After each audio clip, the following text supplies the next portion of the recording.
You know, when I was a young man, there was a saying that stuck with me. It went something like this: when people get scared, they run to gold. When they panic, they run to cash. And when they lose faith, they run to nothing at all.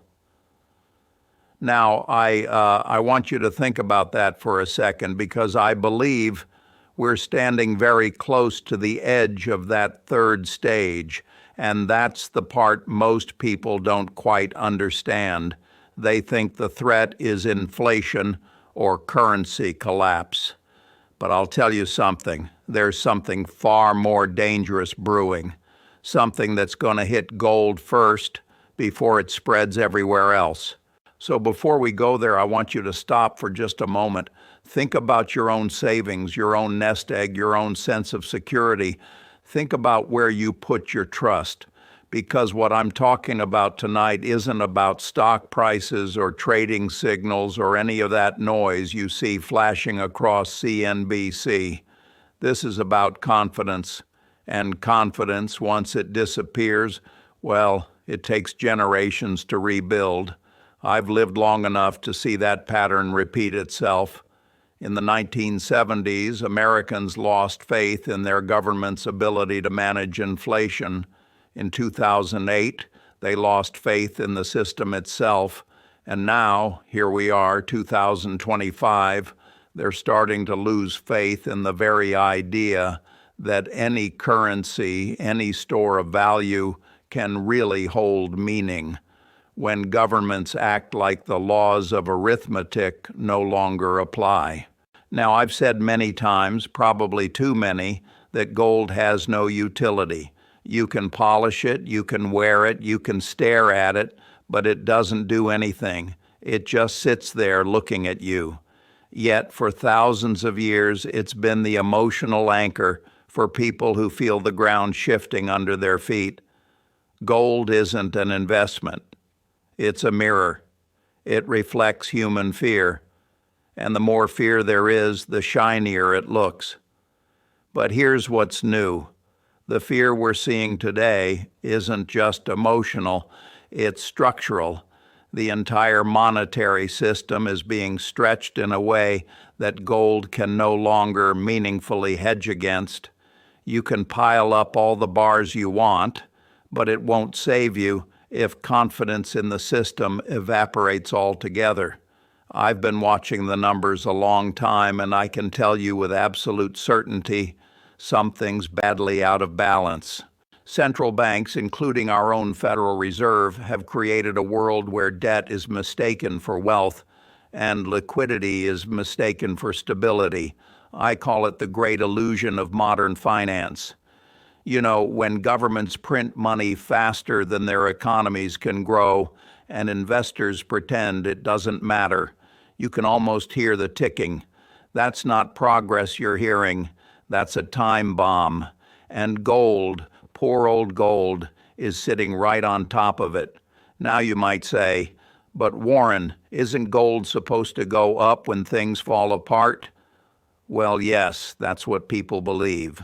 But belief doesn't make something true forever. The problem is, gold is priced in dollars, and the moment the dollar loses meaning, gold becomes just another shiny rock whose price nobody agrees on. In a true crisis, the argument won't be about whether gold is up or down. It'll be about what up or down even means when every measuring stick is broken. I know that sounds dramatic, but I've seen it happen before, not here, thankfully, but in countries where faith in money vanished overnight. When that happens, people don't flock to gold. They flock to food, land, and safety. You can't eat gold. You can't grow crops with it. And you sure can't convince a hungry person to trade their last loaf of bread for a metal coin just because it glitters. So why am I talking about this now? Because I'm seeing the signs again, the same complacency, the same blind trust that someone in Washington or on Wall Street will fix it later, and the same old chorus of experts saying, "Don't worry, this time is different." I've been hearing "this time is different" for 70 years. It's never true. The truth is, gold's next crisis won't come from investors selling it. It'll come from governments deciding they can no longer tolerate its existence as an alternative to their control. They're already experimenting with digital currencies, programmable money, things that can be tracked, frozen, taxed instantly. The world is moving from tangible value to virtual trust, and when that shift completes, gold will go from being the refuge of the fearful to the relic of the forgotten. Now, don't get me wrong, I'm not saying gold will vanish or that it has no place. I own some myself, indirectly through companies, but I'm telling you, the time is coming when the very foundation of what gold represents, independent security, resistance to manipulation, will be undermined by something no one's ready for, the union of government power and digital technology. Once that happens, the question won't be, how much is gold worth? It'll be, is gold even allowed to be worth anything at all? You see, we're entering an age where value won't be determined by scarcity, but by permission. And in that world, even gold will need permission to matter. Now, I can already hear some of you saying, Buffett's gone soft on gold, or he's joining the doomsayers, but I'm not predicting doom. I'm explaining a pattern. History doesn't repeat, but it rhymes, and I've heard this tune before. Every great economy reaches a point where its leaders think they can bend the rules of money without consequence. It always ends the same way. First denial, then inflation, and finally control. Control is the last stage before collapse, and control always starts with the things people trust most, like gold. I've always believed markets, like people, have memories. They forget the details but remember the feelings. After 2008, the feeling was fear. After the pandemic, it was desperation. Now, it's fatigue, and fatigue makes people careless. They stop asking hard questions. They start accepting easy answers. That's why I'm warning you, something terrible is coming for gold. Not because it's losing its shine, but because the system that gives it meaning is losing its credibility. But before we talk about what that something is, I want to take you back to 1971. I remember August 1971 vividly.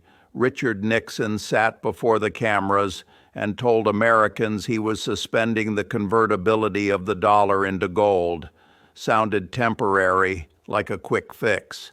But I've learned over the years, nothing's as permanent as a temporary government measure.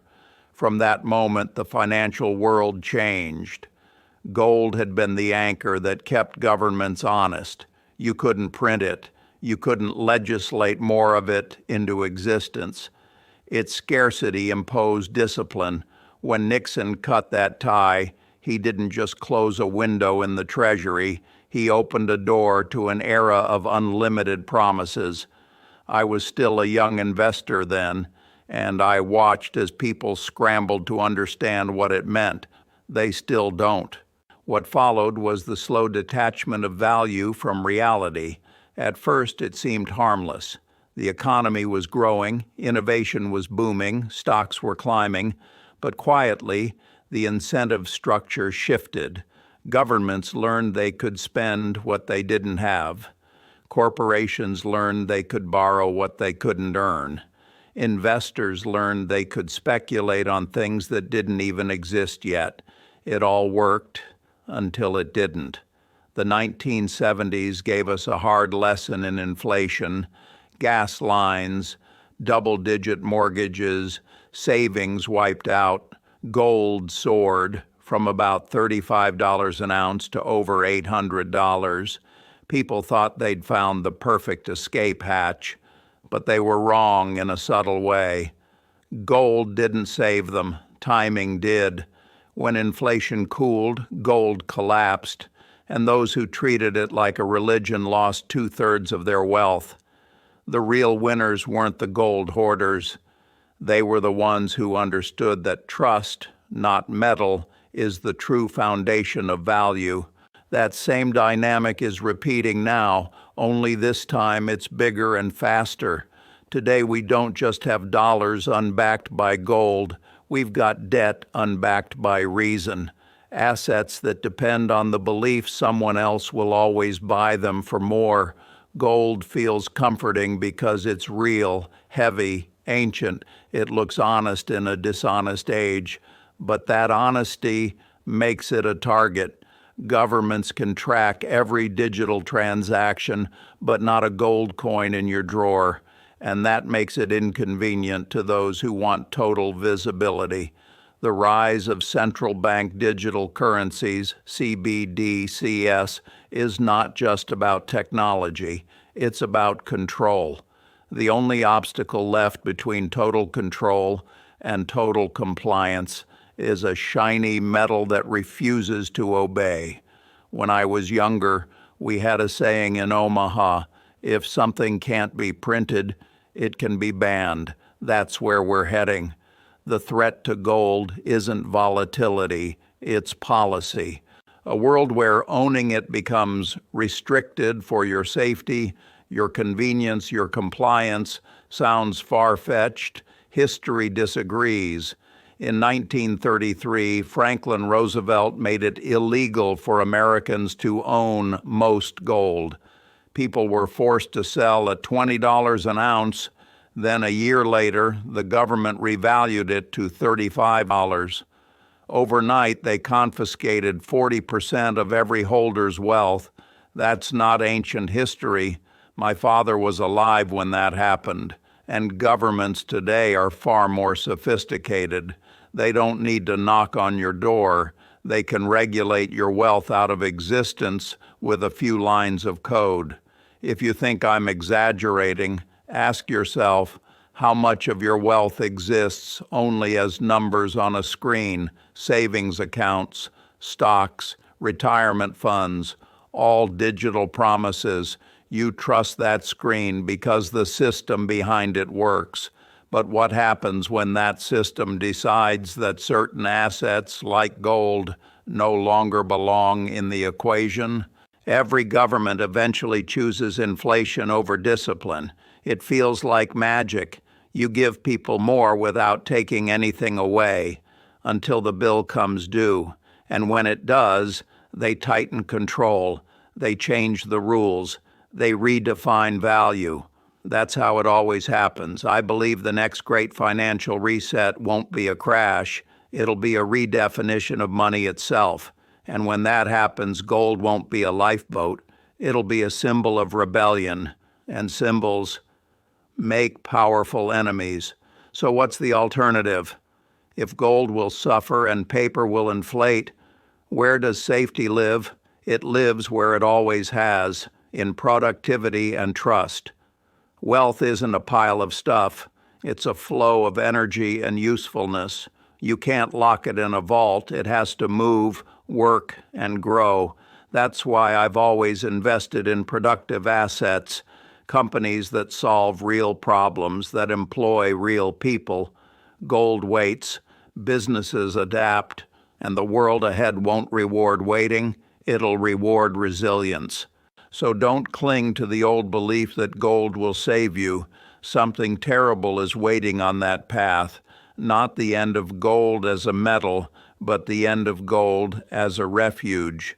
Because what's coming next isn't a crisis of currency, it's a crisis of permission. Money is changing from something you hold to something you're allowed to use. And when that shift completes, even gold will need permission to matter. But don't despair. I've lived through a lot of storms, and one thing's always true. When trust breaks, it can be rebuilt, not by governments, by people, by integrity. When I was a kid selling gum and Coke door to door in Omaha, I didn't know anything about inflation or currency, but I learned something about value. If you hand someone something they truly want, you don't have to convince them. The exchange feels fair. That's what real money is. Trust between two people. Once that disappears, no metal, no system, no government can replace it. That's what I want you to remember. The danger isn't that gold will lose its shine. It's that people will stop believing that anything holds lasting value. And when that happens, it's not gold that collapses, it's faith. Money has always been a story we tell ourselves about the future, a promise that tomorrow will honor what we do today. When governments start rewriting that story for short-term comfort, they poison the faith that gives it meaning. The world's addicted to easy money. It's like sugar, gives you energy now, leaves you weaker later. We've reached the point where every shock gets answered with more printing, more debt, more promises. But you can't feed a system forever on promises. Eventually, it eats itself. And that's what'll happen to gold first. Not overnight, but slowly, through policy and perception, until it's irrelevant in daily life. Still, when that happens, don't panic, because something new will be born. The future of money won't belong to metals or codes. It'll belong to productivity and integrity, to those who create real value that others can see, touch, and understand. So if you ask me what to do, I'll tell you this. Own things that last. Own ideas that matter. Own skills that multiply. Don't bet your future on symbols of wealth. Bet it on your ability to create value, no matter what system you live under. That's how I've lived my whole life. I look for stories of durability, companies and people who will still be standing when the lights flicker. People will always eat, drink, travel, and communicate. If you serve those needs, you'll outlive any currency crisis. There's a line I've said so many times, it's practically on my tombstone. Be fearful when others are greedy, and greedy when others are fearful. That's not about timing markets. It's about emotional discipline. Right now, the world's greedy for illusion, fearful of reality. So this is the moment to be brave enough to face reality and disciplined enough to ignore the noise. The terrible thing that's going to happen to gold isn't about metal. It's about us. We've traded discipline, scarcity for abundance, independence for dependency. But America has a way of rediscovering itself when it's backed into a corner. We've survived depressions, wars, oil shocks, revolutions, and bubbles. We've seen trust break and rebuild, faith shatter and return. So to the young people listening, don't chase shiny things. Build your future on skill, service, and integrity. If you do that, you'll never have to fear what happens to gold or any currency, because real value can't be confiscated. My father told me during the Great Depression, Warren, you can lose your job, your savings, even your house, but if you keep your word and keep learning, you'll never be broke. That's still true. The world's changing fast, but human character doesn't go out of style. Gold may fall, currencies may shift, but honesty and diligence will always rise in value. So when you hear me say something terrible is going to happen to gold, what I'm really saying is we're entering a test of faith. Faith in money, in leadership, and in ourselves. And the only way through it is to rebuild the trust that gold used to symbolize. Because in the end, gold isn't what keeps civilization standing. People do, work does, integrity does, so keep your focus there, and when the storm comes, and it will, you won't need to hide behind metal. You'll stand on something stronger, something that shines brighter than gold ever did.